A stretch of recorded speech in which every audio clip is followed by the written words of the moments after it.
My name is Isabella, and I need to tell you about the day my childhood ended. I was 12 years old, standing in our kitchen in Denver, Colorado, watching my father pack a cooler with sandwiches and juice boxes. The excitement in the air was thick. My 15-year-old brother Marcus was bouncing on his heels, talking non-stop about the fishing trip they were planning to Rocky Mountain National Park. "Dad, do you think we'll catch any rainbow trout?" Marcus asked, his voice cracking, the way teenage boys' voices do. "And can we camp overnight like you promised?" My father smiled, that warm, proud smile I'd seen him give Marcus countless times, but rarely, if ever, directed at me. "We'll catch plenty, son. And yes, we're definitely camping, just the two of us, father and son time." I remember standing there in my purple pajamas, my heart hammering against my ribs. The words were right there, burning in my throat. I wanted to ask. No, I needed to ask. So I took a deep breath and stepped forward. "Dad," my voice came out, smaller than I intended. "Can I come too?" The kitchen fell silent. Marcus stopped talking mid-sentence about fishing lures. Even the refrigerator seemed to stop humming. My father turned to look at me, and I'll never forget the expression on his face. It wasn't anger or surprise. It was something far worse. It was like he was looking through me, like I was a stranger who had wandered into his house. He set down the sandwich he was wrapping and walked over to where I stood. I remember thinking, for just a moment, that maybe he was going to say yes. Maybe he was going to ruffle my hair and tell me to go pack my things. Maybe, for once, I was going to be included. Instead, he knelt down so we were eye level, his hands resting on his knees. His brown eyes, the same color as mine, though I'd never noticed that similarity until that moment, looked directly into mine, and then he said the words that would echo in my head for years to come. "Isabella, you don't deserve to go." I felt like I'd been slapped. The words hit me with such force that I actually took a step backward. My mouth opened, but no sound came out. I stood there, staring at my father, waiting for him to laugh, to say he was joking, to take it back, but he didn't. He just stood up, turned around, and went back to packing. "Come on, Marcus," he said, his voice returning to that warm, excited tone. "Let's load up the truck." I watched them carry their gear out to Dad's blue Ford pickup. Sleeping, bags, fishing rods, the cooler full of food. Marcus was chattering away about something, but I couldn't hear the words over the roaring in my ears. I felt frozen, like my feet had grown roots into the kitchen floor. My mother appeared beside me, her coffee mug in hand. She'd been in the living room, watching her morning talk shows. I turned to her desperately, my eyes already filling with tears. "Mom, did you hear what Dad said?" She sipped her coffee and didn't meet my eyes. "Your father has his reasons, Isabella. Marcus is older, and it's important for fathers and sons to have time together. But what about fathers and daughters?" The question came out as barely a whisper. She finally looked at me, and I saw something in her expression. Guilt, maybe, or discomfort, but also resignation. Like this was just the way things were, and there was no point in fighting it. "Why, don't you help me with the laundry today?" she suggested, as if folding clothes could somehow fill the hole that had just been torn in my chest. Through the kitchen window, I watched Dad and Marcus climb into the truck. Dad was laughing at something. Marcus had said, they looked so happy, so complete, like a perfect father-son unit that had no room for anyone else. The truck pulled out of our driveway on Maple Street, and I stood there watching until the taillights disappeared around the corner. They would be gone for 3 days.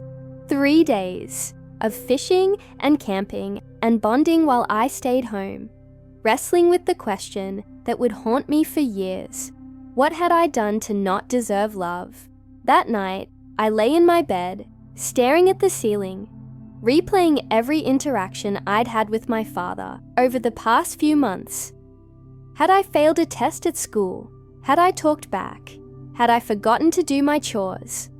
I searched my memory desperately, looking for the crime that had earned me such a harsh sentence. But the more I thought about it, the more I realized it wasn't about anything I'd done. It was about who I was. Or maybe, more accurately, who I wasn't. I wasn't Marcus. I wasn't the firstborn, the son, the one who shared Dad's love of sports and fishing and all things traditionally masculine.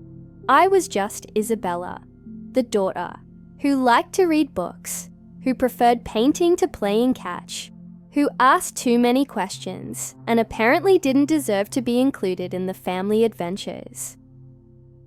The house felt different with them gone, quieter, but not in a peaceful way, more like the quiet of a funeral home, where joy has been temporarily suspended. Mum tried to make it special. She suggested we have a girls' day, maybe go shopping or see a movie, but her heart wasn't in it, and neither was mine. We both knew this wasn't a fun mother-daughter bonding time. This was consolation, a consolation prize for being left behind. I spent most of that weekend in my room, writing in my diary. I wrote down every detail of that morning, afraid I might forget something important. I wrote down the exact words Dad had used, the look in his eyes, the way Marcus had fallen silent when I asked to come along. I wrote until my hand cramped and my eyes burned from crying. On Sunday evening, I heard the familiar rumble of Dad's truck in the driveway. My heart leapt despite everything. Maybe they'd missed me. Maybe Dad would apologize. Maybe everything would go back to normal. I ran to the window and watched them unload their gear. They were both sunburned and smiling, talking animatedly about their adventures. When they came inside, Marcus immediately launched into stories about the fish they'd caught, the wildlife they'd seen, the perfect campsite they'd found by the lake. Dad listened with that proud smile, occasionally adding his own details to the story. They were like a two-person club, sharing inside jokes and memories that I would never be a part of. "Did you girls have a good weekend?" Dad asked Mom, barely, glancing in my direction. "Oh yes, we kept busy," Mom replied, but I could hear the strain in her voice. That was it. No apology, no acknowledgement of what had happened, no recognition that his words might have hurt me. It was as if that moment in the kitchen had never occurred, as if I had imagined the whole thing. But I hadn't imagined it. Those words, "You don't deserve to go," were burned into my memory like a brand. They followed me to school, where I sat alone at lunch, wondering what made me so undeserving. They followed me to bed at night, where I lay awake trying to figure out how to earn my father's love. They followed me everywhere, a constant reminder that in my own family, I was somehow not enough. That was the beginning of my real education. Not the kind you get in school, but the kind you get from life. I was learning about favoritism, about conditional love, about what it feels like to be invisible in your own home. I was 12 years old, and I was just starting to understand that sometimes the people who are supposed to love you unconditionally are the ones who hurt you the most. The weeks following the camping trip felt like walking through a minefield. Every interaction with my father became loaded with meaning, every conversation a potential source of rejection. I found myself watching him constantly, analyzing his tone, his facial expressions, his body language, searching for clues about how to be the daughter he might actually want. At school, I threw myself into my studies with a desperate intensity. If I couldn't earn Dad's love by being the son he wanted, maybe I could earn it by being perfect in other ways. I stayed up late every night, ensuring every homework assignment was flawless. Every test score was an A. When report cards came out, I proudly presented mine to my parents, Straight A's across the board. That's nice, Isabella, Dad said, barely glancing at the paper before handing it back to me. Make sure you keep it up. Meanwhile, when Marcus brought home a C+ in algebra, Dad clapped him on the shoulder and said, "Math's tough, son. You'll get it next time." The contrast was so stark, it took my breath away. I was excelling academically, and it earned me indifference. Marcus was struggling, and it earned him encouragement and understanding. I started paying closer attention to the dynamics in our house on Elm Street. We'd moved from Maple Street the previous year when Dad got a promotion at the construction company where he worked. Our new house was bigger, with a finished basement where Dad and Marcus would disappear for hours, playing video games or watching sports.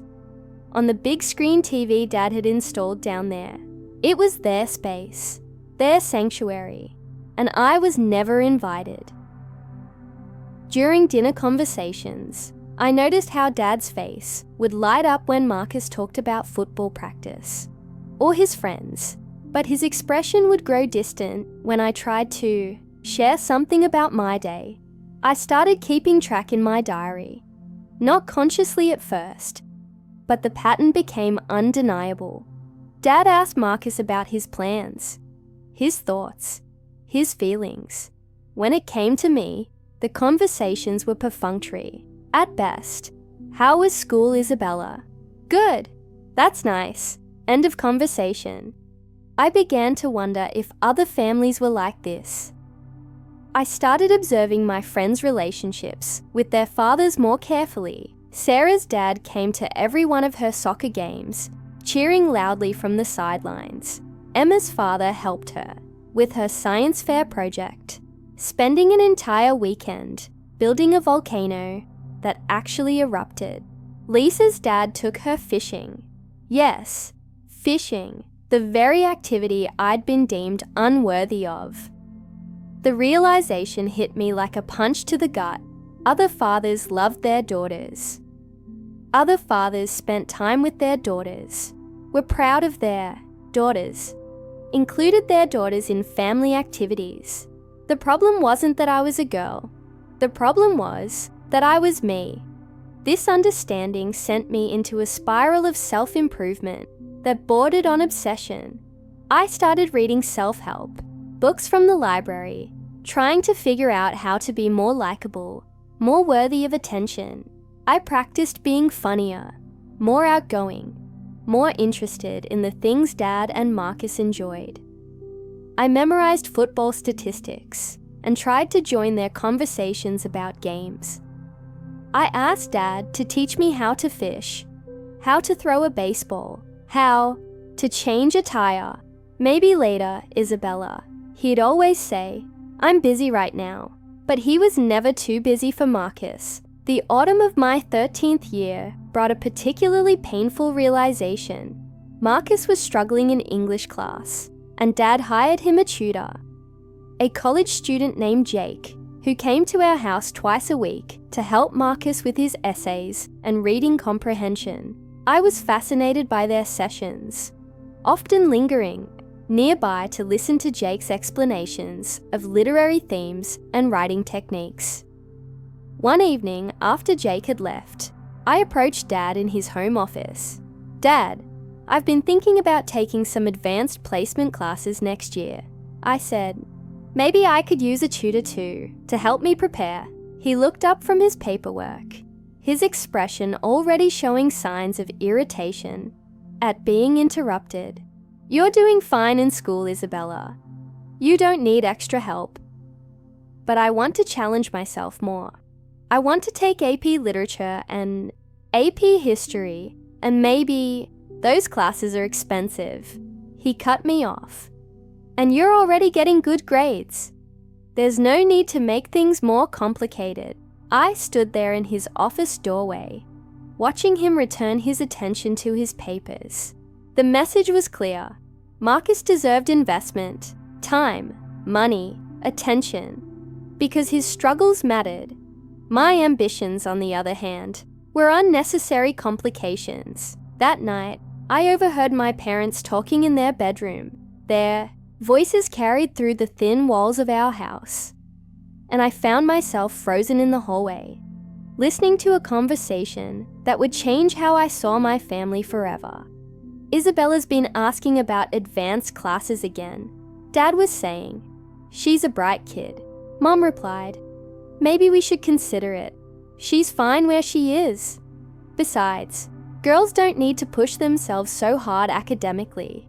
She'll probably just get married and have kids anyway." There was a long pause before Mom responded.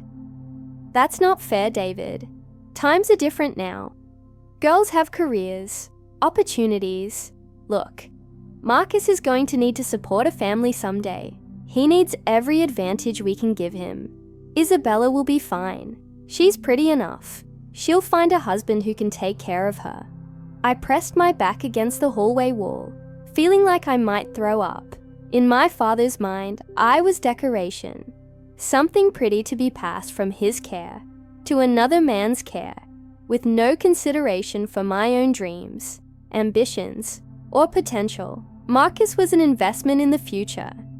I was just killing time until I became someone else's responsibility. The holidays that year were particularly difficult. Dad's brother, Uncle Mike, came to visit with his family, including my cousin Jenny, who was a year younger than me. I watched, fascinated and envious, as Uncle Mike interacted with his daughter. He asked her about her art classes, praised her drawings, listened intently when she talked about her friends at school. When Jenny mentioned wanting to learn guitar, Uncle Mike immediately started researching music teachers in their area. "She's got real talent," Uncle Mike told Dad proudly.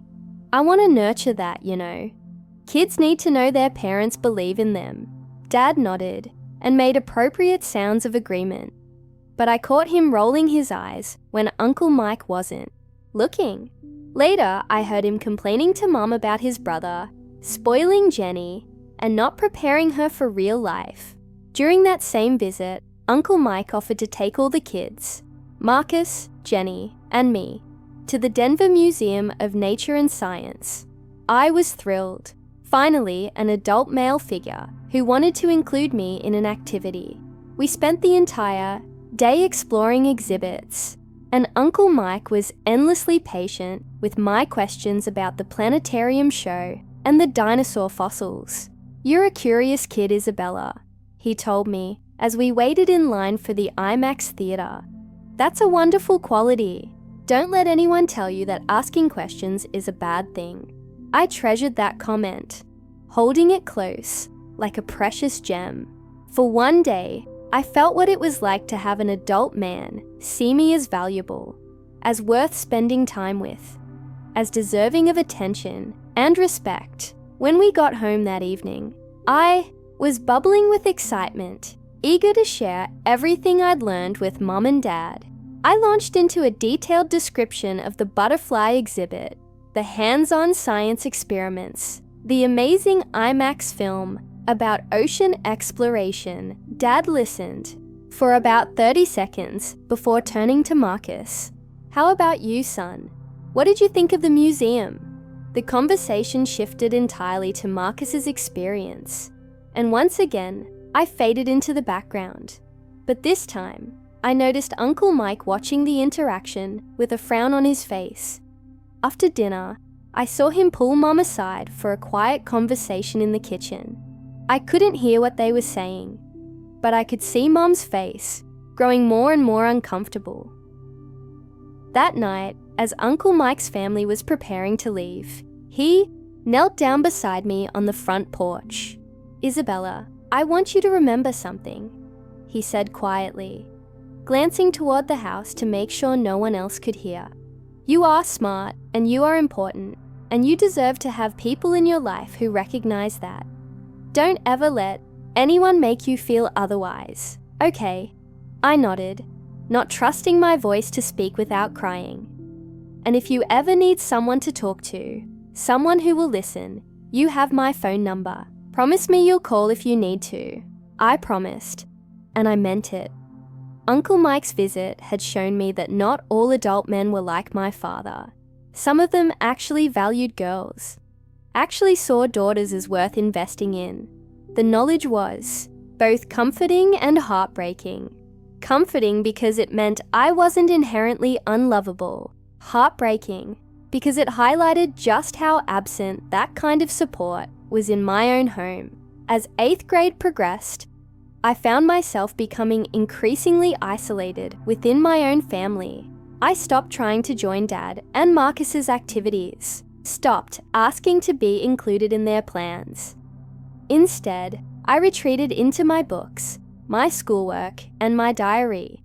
I became an observer in my own life, watching from the sidelines as my father and brother built a relationship that had no room for me. The pain of that exclusion was constant now, like a low-grade fever that never quite went away. I carried it with me to school, where I excelled academically but struggled socially. How could I explain to my friends that my own father didn't think I deserved his time or attention? How could I articulate the specific kind of hurt that comes from being deemed unworthy by the first man who was supposed to love you unconditionally? I couldn't, so I kept it inside, where it grew and festered and began to shape how I saw myself in relation to the world. If my own father didn't think I was worth investing in, why would anyone else? If the man who had known me longest and was supposed to love me most found me lacking, what did that say about my fundamental worth as a person? These were heavy questions for a 13-year-old to carry, but carry them I did, and with each passing day, each overlooked achievement, each moment of being invisible in my own home, those questions carved themselves deeper into my sense of self. High school brought new challenges and, unfortunately, new ways for my father's indifference to manifest. As a freshman at Denver North High School, I was determined to reinvent myself.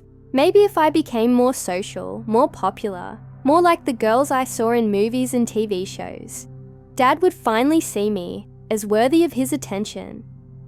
I tried out for the cheerleading squad, thinking it might bridge the gap between my father's sports-obsessed world and my desperate need for his approval. I practiced for weeks, perfecting my jumps and cheers, memorizing every routine.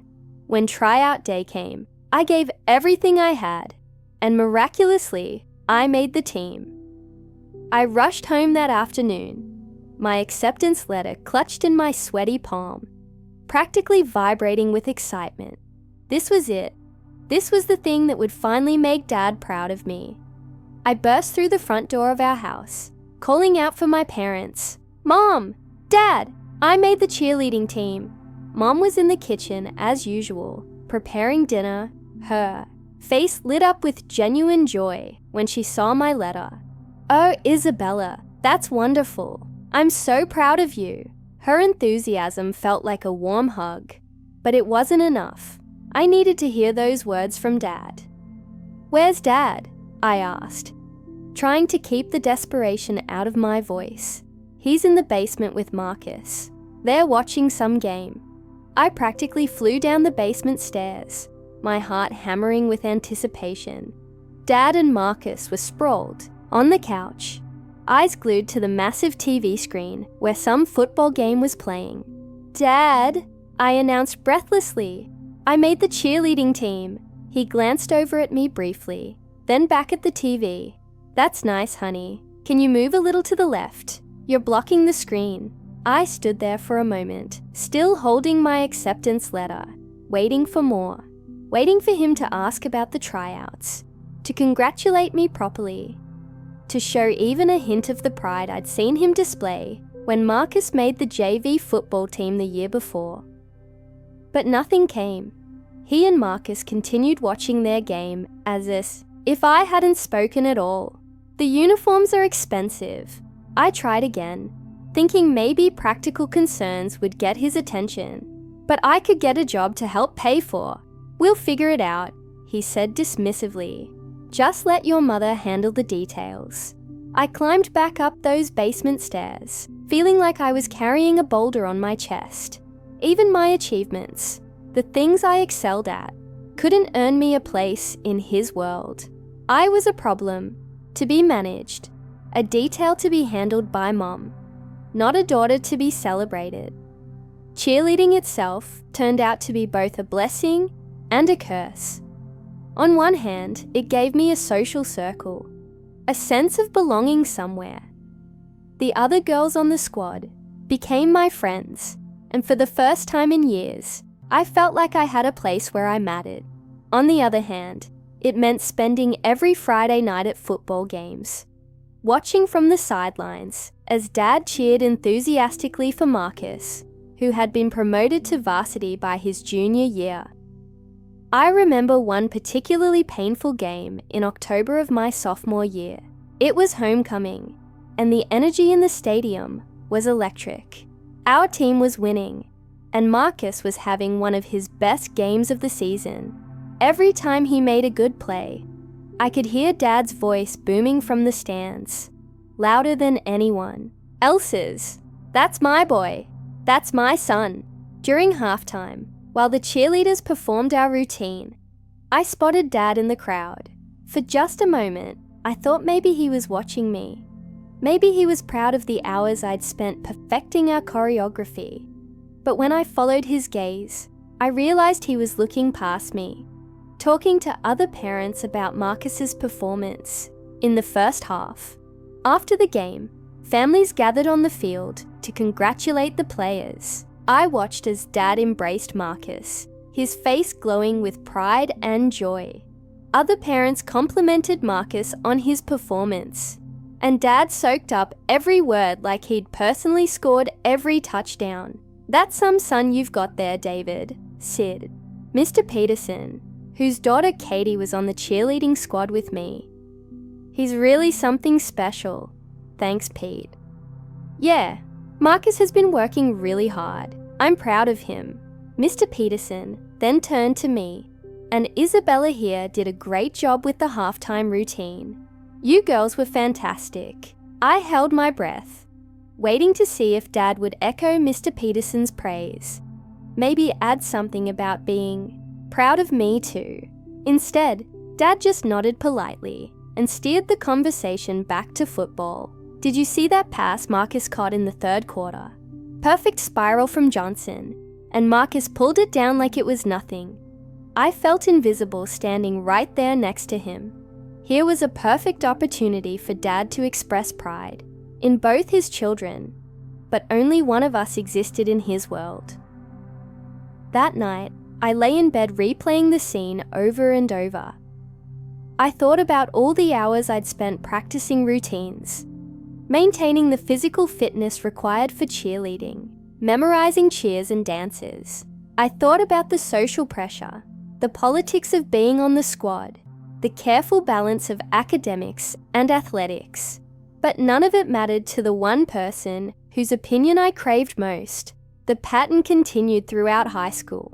I joined the debate team and won regional competitions. Dad barely acknowledged it.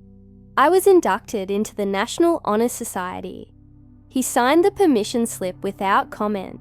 I wrote for the school newspaper and won a statewide journalism contest. He said, "That's nice," and went back to reading his sports section. Meanwhile, Marcus's every achievement was celebrated like a national holiday. When he was named team captain his senior year, Dad took him out for a steak dinner and bought him a new car. When Marcus got a partial football scholarship to Colorado State University, Dad threw a party and invited half the neighborhood. I was genuinely happy for Marcus. He was my brother, and despite everything, I loved him. But watching Dad's joy over Marcus's success while my own achievements went unnoticed was like having salt rubbed into an open wound. Over and over again, the summer before my senior year brought what I can only describe as my breaking point. I had been accepted into a competitive internship program at the Denver Post, working with real journalists on actual stories. It was an incredible opportunity, one that only 10 high school students in the entire state had been selected for. I was over the moon with excitement, not just because of the opportunity itself, but because I was sure this would finally make Dad proud. This wasn't cheerleading or academics or any of the girl things he seemed to dismiss. This was a real professional opportunity, the kind of thing that could launch a career. I waited for the perfect moment to tell him. It was a Saturday morning, and he was relaxing on the back patio with his coffee and newspaper. Marcus had already left for football camp, so it was just the two of us, a rare occurrence that I took as a good omen. "Dad," I said, settling into the chair across from him, "I have some really exciting news."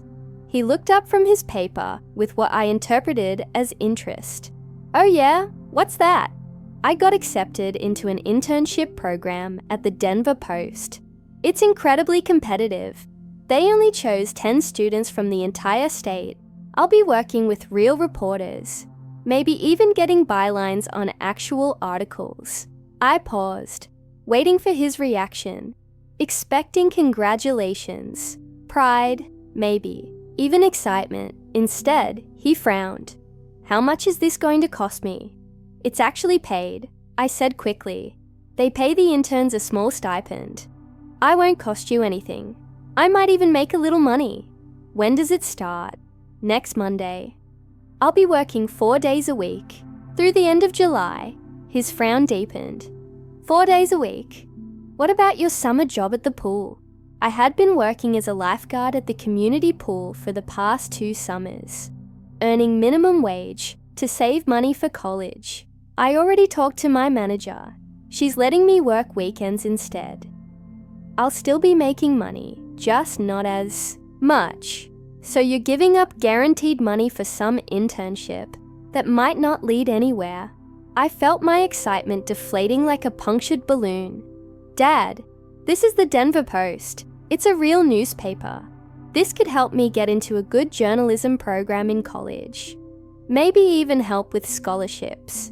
"Journalism?" He set down his coffee cup and looked at me like I just announced I wanted to become a professional clown. "Isabella, journalism isn't a real career. Newspapers are dying. You need to think about something more practical. But I love writing. I'm good at it. And this internship is a waste of time." He finished firmly. "You should stick with the lifeguarding job. At least that's real money and real work experience." I sat there staring at him, feeling like he'd physically slapped me. This internship was everything I'd dreamed of, the validation I'd been seeking for years, and he was dismissing it as worthless. What if Marcus had gotten an internship with a sports team? I asked quietly. Would you tell him that was a waste of time too? Dad's eyes flashed with irritation. That's different. Sports management is a growing field. Marcus could make real money in sports, and journalism isn't real. Not for girls like you. You should be thinking about teaching, or nursing, or something stable. Something you can fall back on when you get married and have kids. There it was again. His fundamental belief that my future was predetermined, that my dreams and ambitions were just temporary distractions before I settled into my real role as someone's wife and mother. I felt something break inside me at that moment. Not just disappointment or hurt, but a kind of fundamental shift in how I saw my relationship with my father. I realized that no achievement, no matter how significant, would ever be enough to earn his respect or pride, because in his mind, I wasn't worth investing in. I was just killing time until I became someone else's responsibility. I'm taking the internship, I said quietly. Isabella, no. The word came out stronger than I felt. I'm 17 years old, and this is my decision. I'm taking the internship. I stood up and walked back into the house, leaving him sitting on the patio with his newspaper. My hands were shaking, and I felt like I might throw up. But I had finally done it. I had finally stood up to him. The internship turned out to be everything I'd hoped for and more. I worked on real stories, conducted actual interviews, and saw my name in print for the first time. My supervisor, a veteran journalist named Carol Martinez, became something of a mentor to me. "You have real talent, Isabella," she told me during my final week. "Have you thought about applying to Missouri's journalism school? Or Northwestern? You've got the skills and the drive to succeed in this field." Her words meant more to me than she could have known. Here was a professional, someone who worked in the field I loved, telling me I had what it took to succeed. It was the validation I'd been craving my entire life. When I got home that day, I was bursting to share Carol's comments with someone. Mom was at her book club, and Marcus was still at football camp. Dad was in his office, working on some project for his construction company. I knocked on his door and told him about Carol's praise, about her suggestion that I apply to top journalism schools. He barely looked up from his paperwork. "That's nice, honey. Can you ask your mother to call me when she gets home?" That was it, the culmination of the most meaningful professional experience of my young life, and he couldn't even be bothered to engage with it. That night, I made a decision that would shape the rest of my relationship with my family.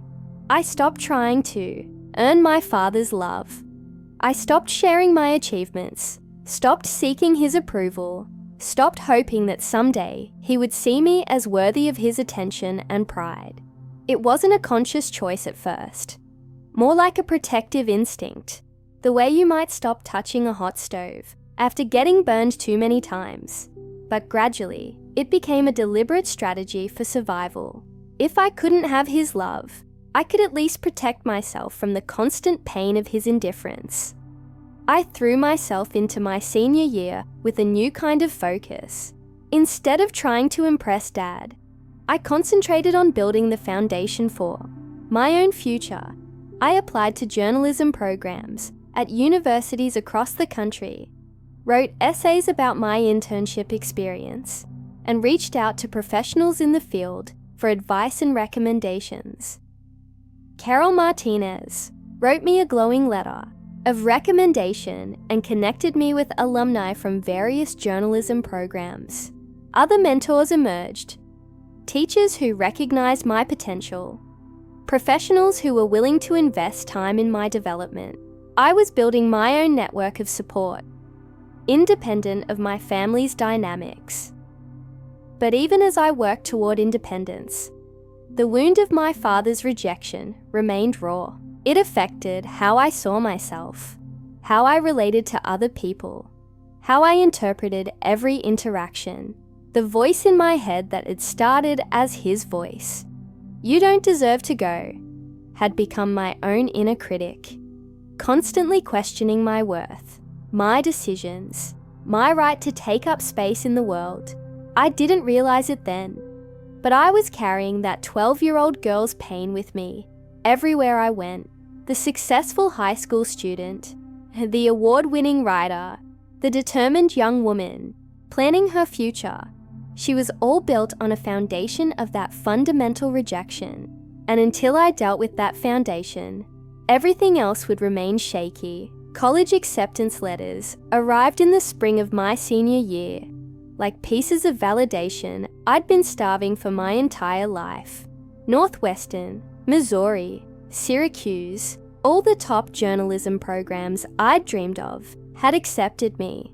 But the letter that meant the most came from Columbia University in New York City. Not only had they accepted me, but they were offering a partial scholarship based on my internship, work, and academic record. I remember holding that letter in my hands, reading it over and over to make sure I wasn't imagining it. Columbia University, one of the most prestigious journalism schools in the country, wanted me. They saw potential in me. They were willing to invest in my future. For the first time in years, I felt genuine excitement about sharing news. with my family. Surely this would break through Dad's indifference. Surely Columbia University carried enough weight that even he would have to acknowledge this achievement. I found him in the garage, working on his motorcycle, a vintage Harley he'd been restoring for the past few years. The smell of motor oil and the sound of classic rock filled the space as he bent over the engine, completely absorbed in his work. "Dad," I called out over the music. He looked up, wiping his hands on a greasy rag. "Yeah," I took a deep breath, trying to contain my excitement. "I got into Columbia University with a scholarship." He stared at me for a moment, and I held my breath, waiting for his reaction. "Columbia? That's in New York, right?" "Yes. It's one of the best journalism schools in the country. The scholarship covers almost half the tuition." He turned back to his motorcycle, adjusting something I couldn't identify. "New York's expensive. Even with a scholarship, it's going to cost a fortune." My excitement began to deflate, but I pressed on. "I've been saving money from my jobs, and I can apply for financial aid. I really think this is the right opportunity for me." "What about University of Colorado?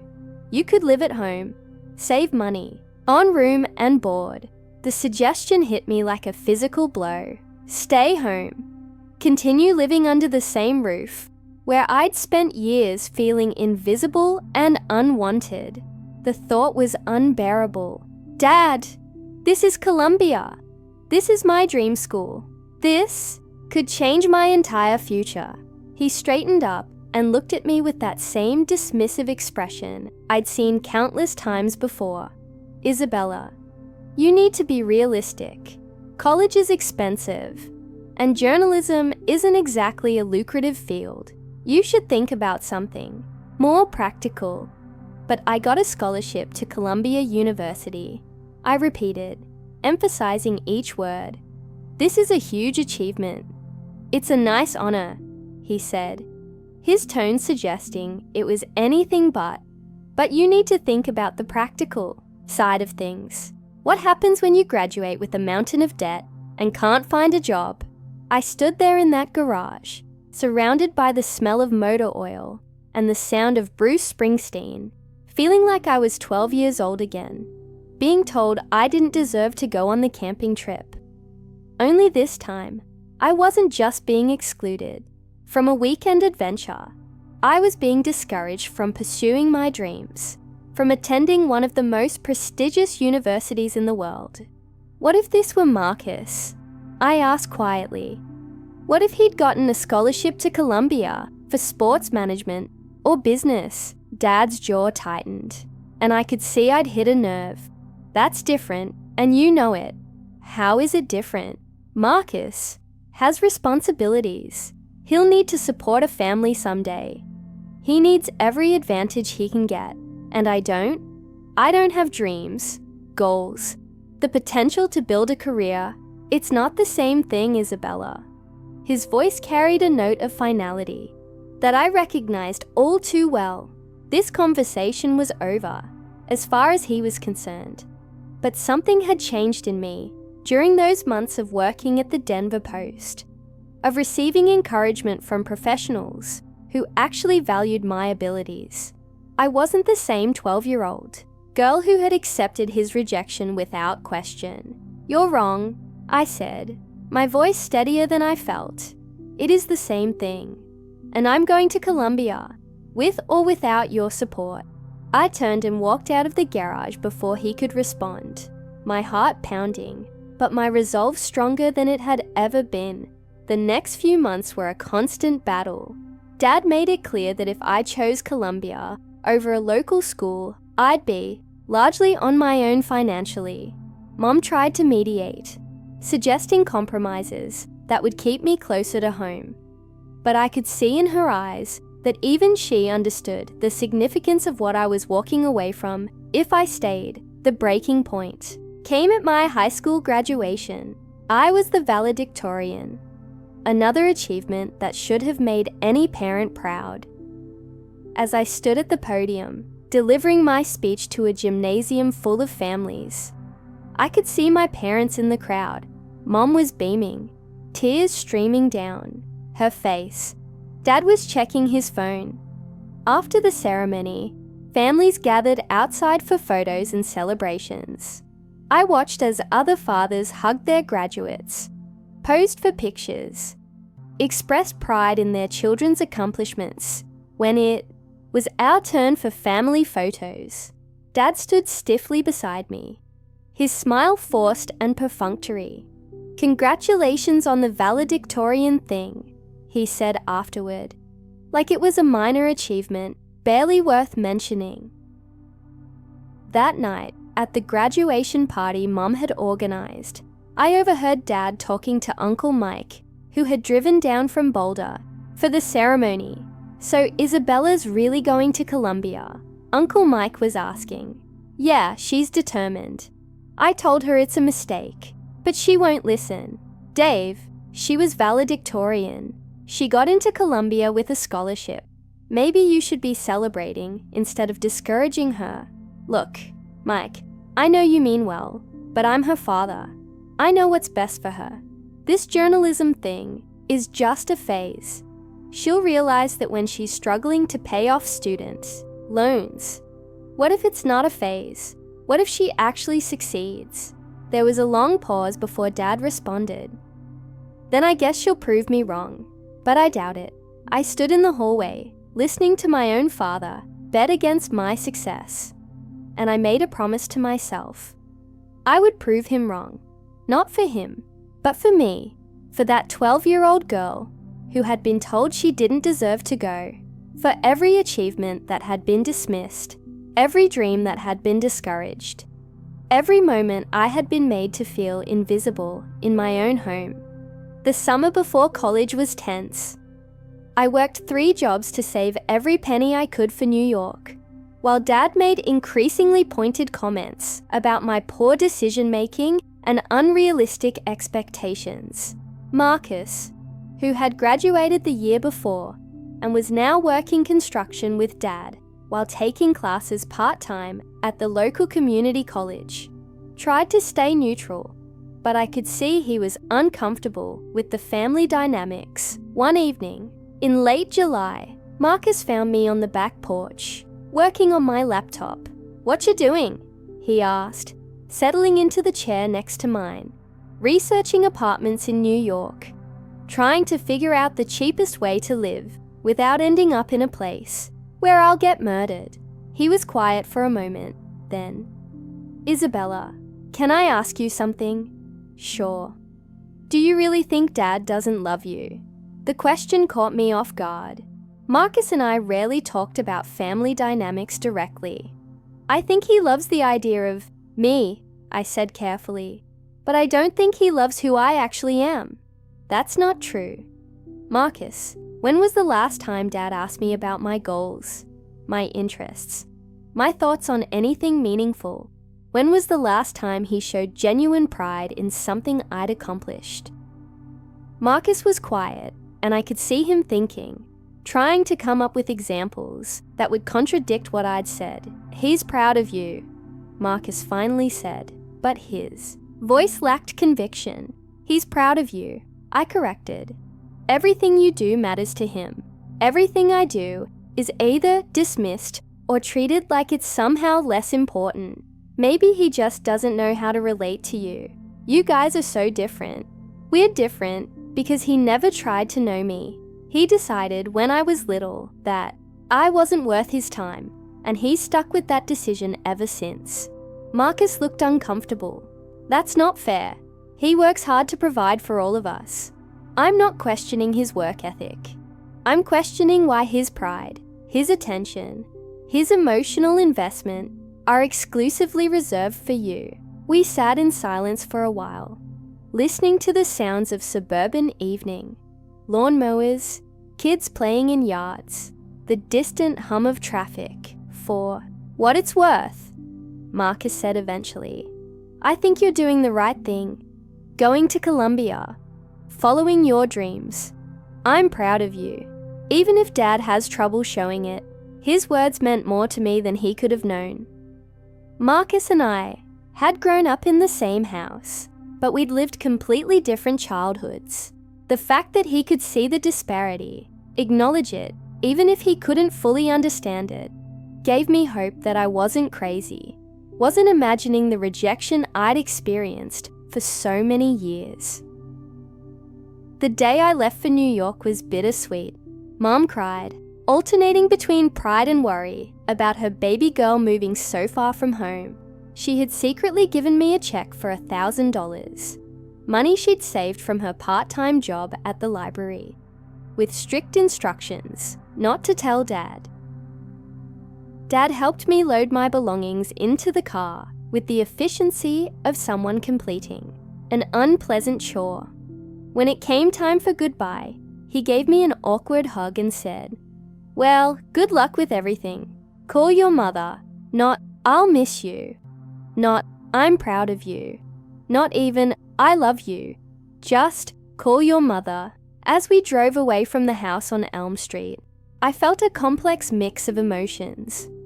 Relief to be escaping the constant undercurrent of rejection, excitement about the adventure ahead, but also a profound sadness that my own father couldn't bring himself to express even basic affection as I left home to pursue my dreams. Columbia University was everything I'd hoped it would be, and more. The journalism program was rigorous and competitive, but I thrived in an environment where my passion for writing and storytelling was not only accepted, but encouraged. My professors were accomplished journalists who had worked for major newspapers, magazines, and news networks. They pushed me to think critically, write clearly, and pursue stories that mattered. For the first time in my life, I was surrounded by adults who valued my intellect, my curiosity, my potential. When I wrote a particularly insightful analysis or asked a thoughtful question in class, my professors took notice. They remembered my name. They offered feedback that helped me improve. They recommended me for opportunities. I flourished academically, but the emotional healing took longer. Years of believing I wasn't worth investing in had left deep scars. I struggled with imposter syndrome, constantly waiting for someone to realize I didn't belong at such a prestigious institution. I had difficulty accepting praise, automatically deflecting compliments, or minimizing my achievements. My roommate Sarah was from a close-knit family in Vermont. Her father called her every week, sent care packages filled with homemade cookies, and visited campus whenever he was traveling nearby for work. Watching their relationship was both heartwarming and heartbreaking. Heartwarming because it showed me what a healthy father-daughter relationship looked like. Heartbreaking because it reminded me of everything I'd missed. My dad wants to take us out to dinner next time he's in the city, Sarah mentioned one day. He's been asking about my mysterious roommate, who never seems to have any family visitors. I made an excuse about being too busy with classes, but Sarah saw through it. "Isabella, can I ask you something personal?" she said. "Are you close with your family?" I considered lying, giving her some generic answer about being independent or focused on my studies. But something about Sarah's genuine concern made me want to tell the truth. "Not really," I admitted. "My father and we have a complicated relationship." "What do you mean?" And for the first time in years, I told someone the whole story. About the camping trip, about years of feeling invisible, about Dad's dismissal of my achievements and dreams. Sarah listened with the kind of focused attention I'd rarely experienced from anyone, let alone someone my own age. "That's awful," she said when I finished. "I can't imagine my dad treating me that way." "I used to think it was normal," I admitted. "I thought all fathers were like that with their daughters. They're not. My dad thinks I hung the moon. He brags about me to anyone who'll listen.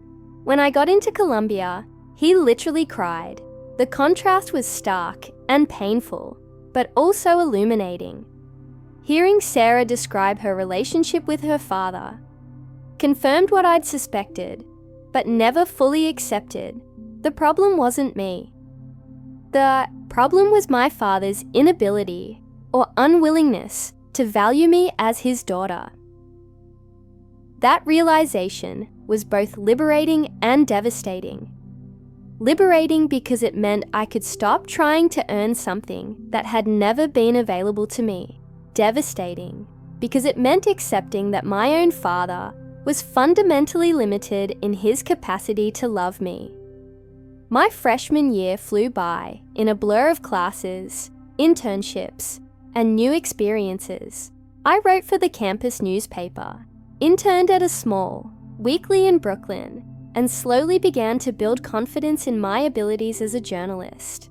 My professors continued to encourage me, and I started to believe, really believe, that I might actually succeed in this field. When finals ended in May, most students were excited about going home for the summer. I felt a familiar dread at the prospect of returning to Colorado, to the house where I'd spent so many years feeling unwanted. The visit home was as difficult as I'd anticipated. Dad barely acknowledged my presence, treating me like a guest who was staying slightly too long. When I shared stories about my classes, my internship, my plans for the following year, his responses were perfunctory at best. Marcus, on the other hand, had news that consumed all of Dad's attention. He was getting married to his longtime girlfriend. Ashley, and Dad was over the moon with excitement. They spent hours discussing wedding plans, talking about Marcus's future, planning for grandchildren. "Isabella, you'll be maid of honor, right?" Ashley asked me one evening as we all sat around the dinner table. "Of course," I said, genuinely happy for both of them. "I'd be honored." "It'll be so nice to have you home for the wedding," Mom added. "We miss having you around." Dad remained silent, focused on his meal. The wedding planning became an all-consuming family project. Dad threw himself into it with an enthusiasm I'd never seen him display for anything involving me. He researched venues, negotiated with caterers, insisted on paying for everything, despite Marcus and Ashley's protests that they could contribute. "This is my son's wedding," I heard him tell Mom one day. "I want it to be perfect." The wedding itself was beautiful. Marcus looked handsome in his tuxedo. Ashley was radiant in her dress, and Dad beamed with pride throughout the entire ceremony. During his toast at the reception, he talked about watching Marcus grow up, about being proud of the man he'd become, about welcoming Ashley into our family. "To my son," he concluded, raising his glass, "you've always made me proud." I sat at the head table, smiling and clapping with everyone else, but inside I felt hollow. Here was my father, expressing deep love and pride for his child, demonstrating that he was fully capable of those emotions, just not for me. After the reception, as we were cleaning up, Uncle Mike approached me. "How's school going, Isabella?" he asked. "Your mom tells me you're doing great at Columbia." "It's amazing," I said, and meant it. "I love everything about it. That's wonderful. I'm proud of you for following your dreams, despite the lack of support from some quarters." I glanced around to make sure Dad wasn't within earshot. "It's been challenging, but I'm glad I went. Good for you. You know, I've been watching your dad tonight, seeing how happy he is about Marcus's wedding, and it made me think about something." "What's that?" "Some people have a very limited capacity for love.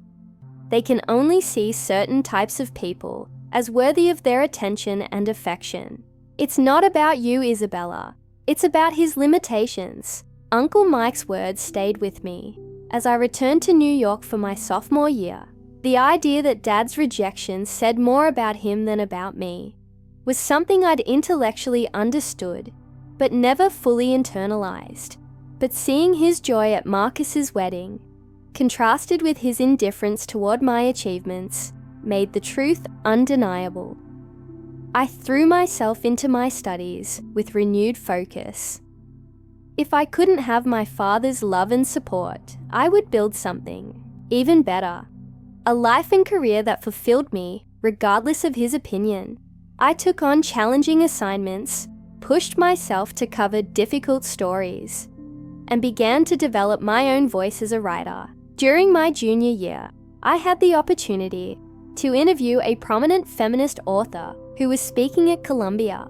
Her name was Dr. Patricia Williams, and she had written extensively about family dynamics and how childhood experiences shape adult relationships. "Tell me about your family," she said, when I mentioned that I was interested in writing about intergenerational trauma. I found myself telling her about Dad, about the camping trip, about years of feeling invisible.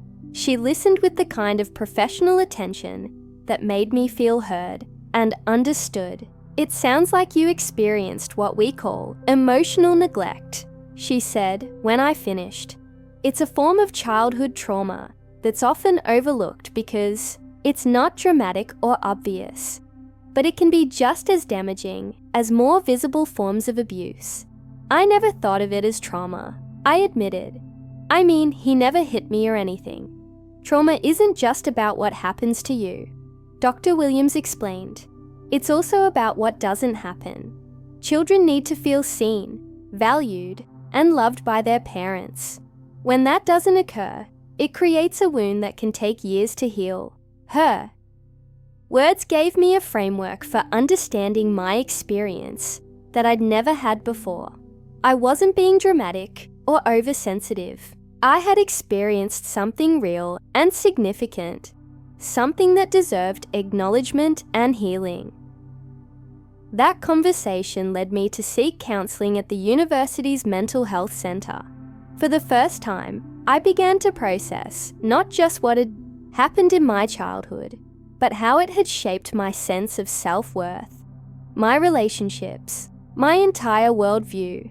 "You've been carrying your father's voice around in your head," my counselor, Dr. Martinez, explained during one of our sessions.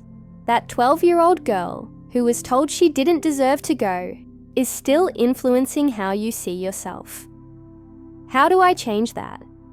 By recognizing that his inability to value you was never about your worth. It was about his limitations, his conditioning, his own emotional wounds. You can't change him, but you can change how you respond to his opinion of you. The work was difficult and sometimes painful, but gradually I began to separate my sense of self from my father's perception of me. I started to see my achievements as valid and important, regardless of whether he acknowledged them. I began to build relationships with people who valued me for who I was, not despite who I was. By my senior year at Columbia, I had published articles in several respected publications, won awards for my investigative reporting, and received offers from newspapers in major cities across the country. The girl who had been told she didn't deserve to go on a camping trip was succeeding in one of the most competitive fields in the world. When I called home to share the news about a job offer from the Washington Post, Mom was thrilled. "Oh, Isabella, Washington, D.C. That's incredible." "Thanks, Mom. I'm really excited. Let me get your father. He'll want to hear this." I waited, listening to the muffled conversation in the background. When Dad came to the phone, his voice was neutral, businesslike. "So you got a job offer?" "Yes, at the Washington Post. It's one of the most prestigious newspapers in the country." "Washington's expensive," he said, echoing his response to my Columbia acceptance 4 years earlier. "I'll be making a good salary," I replied, "and it's an incredible opportunity." "Well, congratulations, I guess. When do you start?" "Next month, right after graduation." "Okay, here's your mother." That was it. No pride, no excitement, No acknowledgement of the significance of what I'd accomplished. Just the same indifferent response I'd received my entire life. But something had changed in me. I no longer felt crushed by his lack of enthusiasm. Instead, I felt a kind of peaceful acceptance. This was who he was. Someone with a limited capacity to see and value me. I couldn't change that, but I didn't have to let it define my sense of worth anymore. I graduated from Columbia, summa cum laude, with a job waiting for me at one of the most respected newspapers in the world. As I walked across the stage to receive my diploma, I thought about that 12-year-old girl who had been told she didn't deserve to go. She had deserved so much more than she received, but she had survived, thrived, and built something beautiful from the ashes of that rejection. After the ceremony, as I posed for photos with my professors and classmates, I realized something profound. I had spent years trying to earn my father's love, but I had actually been building something much more valuable. My own sense of worth, independent of anyone else's opinion. The little girl who hadn't deserved to go camping had become a woman who deserved everything she had worked for. And that transformation, that journey from rejection to self-acceptance, was the most important story I would ever tell. Looking back now, I can see that my father's rejection, as painful as it was, had inadvertently given me a gift. It had forced me to develop inner strength, self-reliance, and determination that I might never have discovered otherwise. I had learned to validate myself, to pursue my dreams despite discouragement, to find my worth in my own achievements rather than in other people's approval. I still carry that 12-year-old girl with me everywhere I go, like a precious keepsake tucked away in the deepest chambers of my soul. But now she's not a source of pain or shame.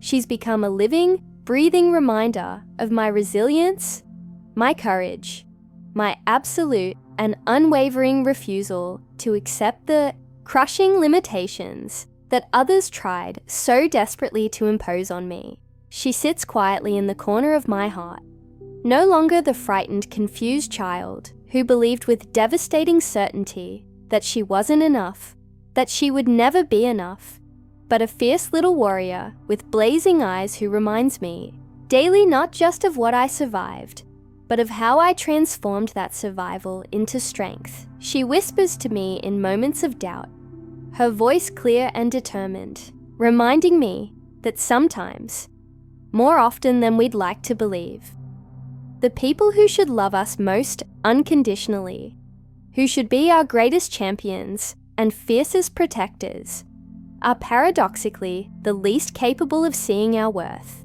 They're blinded by their own unhealed wounds, their own crushing fears, their own suffocating inadequacies, their own complete inability to recognize the brilliant, unstoppable light that burns within us.